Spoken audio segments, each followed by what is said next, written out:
Hello friends, आज हम account में चैप्टर 5 के उदाहरण 1 की ओर आगे बढ़ते हैं। नीचे के व्यवहारों का रोजनामचा लिखकर उन व्यवहारों की असर समीकरण में बताई है। ओके, क्रम 1, ये हम हिसाबी समीकरण के आधार पर ही पढ़ेंगे। A = C + L। A = assets मतलब संपत्तियाँ। यहाँ पे डायरेक्ट ये पूरा पेज पूरा लिखना है। संपत्तियाँ = C मतलब पूंजी एंड L मतलब लायबिलिटीज मतलब दायित्व। पहला है ₹50,000 रोककर लाकर धंधा शुरू किया। 50,000 धंधे में रोककर आए तो उधार और पूंजी खाता जमा होता है। रोककर खाता उधार, पूंजी खाते का 50,000 रुपये।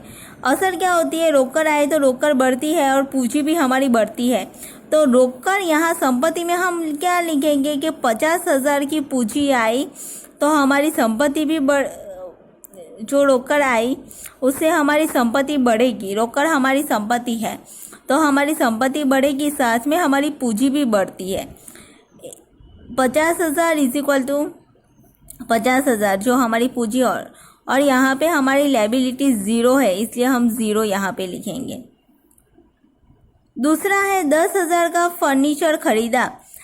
₹10,000 का फर्नीचर खरीदा तो फर्नीचर खाता उधार होगा। 10,000 रुपयों से हमारे धंधे में फर्नीचर आया है और रोककर खाता जमा होगा 10,000, क्योंकि रोककर हमारी घटती है, हमारे पास से पैसे जाएंगे। तो डायरेक्ट जो हमारी रोककर 50,000 थी उसमें से माइनस करेंगे बाद फर्नीचर खरीदा 10,000, क्योंकि हमारे पास से रोककर जाएगी।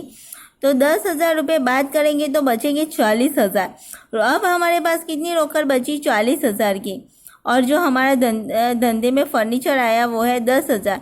40,000 और 10,000 मिला के होंगे 50,000। ओके, हमारे इसके सामने हमारी पूंजी तो 50,000 ही है, हमारी कोई भी दायित्व नहीं है, अभी हमारी कोई भी जिम्मेदारी नहीं है। ₹12,000 का माल नकद खरीदा तो खरीद खाता उधार होगा 12,000 रुपयों से, क्योंकि हमारे धंधे में माल आता है इसलिए खरीद खाता उधार होगा 12,000 से। हमारी रोकड़ जाएगी तो 12,000 हमारी रोकड़ घटेगी। अब हमारे पास थी 40,000 रोकड़। ध्यान से देखना, 40,000 रोकड़ थी, अब जाएगी माल खरीदा तो 12,000 जाएंगे तो बचेंगे कुल 28,000। हमारे पास संपत्ति क्या है? फर्नीचर हमारा 10,000 का है और जब हमने माल खरीदा तो हमारे धंधे में स्टॉक आएगा, तो स्टॉक भी हमारा 12,000 का होगा। ये टोटल मिलाकर हो गए 50,000। अभी भी हमारी जो पूंजी पहले थी वही है 50,000 और जो हमारी लायबिलिटीज मतलब हमारा जो दायित्व था वो 0 ही था। अब आगे बढ़ते हैं। चौथा, ₹8,000 का माल ब के पास से खरीदा। यहाँ पर व्यक्ति का नाम दिया गया है। ब के पास से खरीदा मतलब ये हमारा जो 8,000 का माल खरीदा वो हमने उधार खरीदा है। खरीद खाता उधार और ब लाभ देता है, इसलिए लाभ देने वाले का खाता जमा करेंगे। 8,000 जमा। माल आया तो हमारा क्या बढ़ेगा? स्टॉक बढ़ेगा और दायित्व बढ़ा। रोकड़ है हमारी डायरेक्ट 28,000। स्टॉक है हमारा 12,000 और माल खरीदा तो 8,000 बढ़ेंगे। तो खरीदी की 8,000 की तो कुल माल कितने का हुआ? 20,000 का। हमारा फर्नीचर है, हमारी संपत्ति 10,000 की तो है। यहाँ पे पूंजी हमारी कैपिटल है 50,000 की ही है, लेकिन हमने जो 8,000 का माल ब के पास से खरीदा इसलिए हमारा दायित्व बढ़ेगा, क्योंकि हमने 8,000 का माल ब के पास से खरीदा है, उधार खरीदा है, इसलिए दायित्व बढ़ता है। अगर रोकड़ खरीदा होगा तो रोकड़ में से माइनस होता। यहाँ पे उधार माल खरीदा है। अब देखो ये टोटल मिला के होंगे 58,000। ओके, यहाँ पे 50,000 और यहाँ पे 8,000।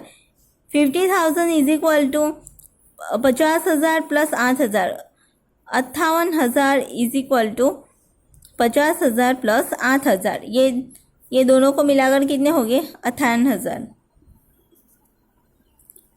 7,000 का माल ₹10,000 में नकद बेचा हमारे पास तो रोकड़ आएगी 10,000 रुपये और बिक्री खाते का बेचा तो बिक्री खाता जमा होगा, हमारी रोकड़ बढ़ती है तो 28,000 में हमारा 28,000 था, 28,000 में 10,000 तो 38,000 होगा हमारा स्टॉक होगा। बिक्री करेंगे तो याद रखना मूल कीमत का स्टॉक जाएगा, 7,000 का स्टॉक था वो हमने 10,000 में बेचा तो स्टॉक कितने का जाएगा, 7,000 का ही जाएगा, 13,000।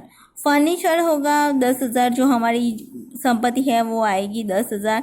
अब पूंजी हमारी 50,000 है, हमें 10,000 का 7,000 का माल हमने कितने में बेचा, 10,000 में, तो हमारा लाभ कितने का हुआ, 3,000।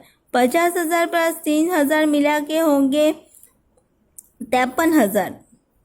हमारा दायित्व है 8,000 का, दायित्व जो है वो वही रहेगा, यहाँ पे सिर्फ इतने में असर होगी, हमारा जो माल घटेगा, हमारे बिक्री की है तो हमारा माल घटेगा, हमने बिक्री की है तो रोकड़ आएगी तो रोकड़ बढ़ेगी, बिक्री का जो लाभ है उसकी असर होगी और दायित्व वैसे का वैसा ही रहेगा।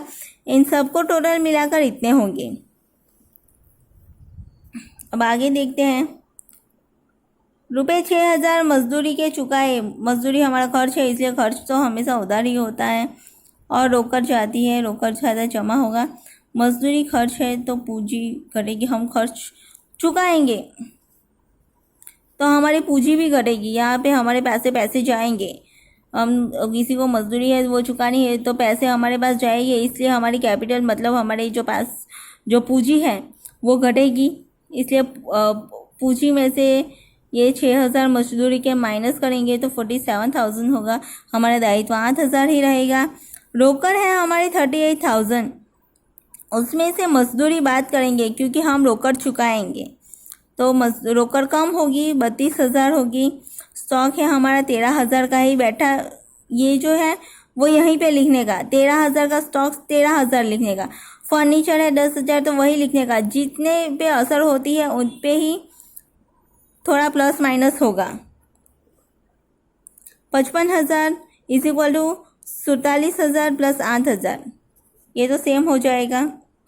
रुपये 10,000 मजदूरी के चुकाने बाकी हैं, मजदूरी हमारा खर्च है इसलिए खर्च का खाता उधार है, 1,000 है, 1,000 मजदूरी के चुकाने बाकी है तो मजदूरी खाता उधार 1,000, मजदूरी खर्च है इसलिए हमारी पूंजी घटेगी, जो हम खर्च चुकाएंगे तो वो हमारी पूंजी को घटाएगा।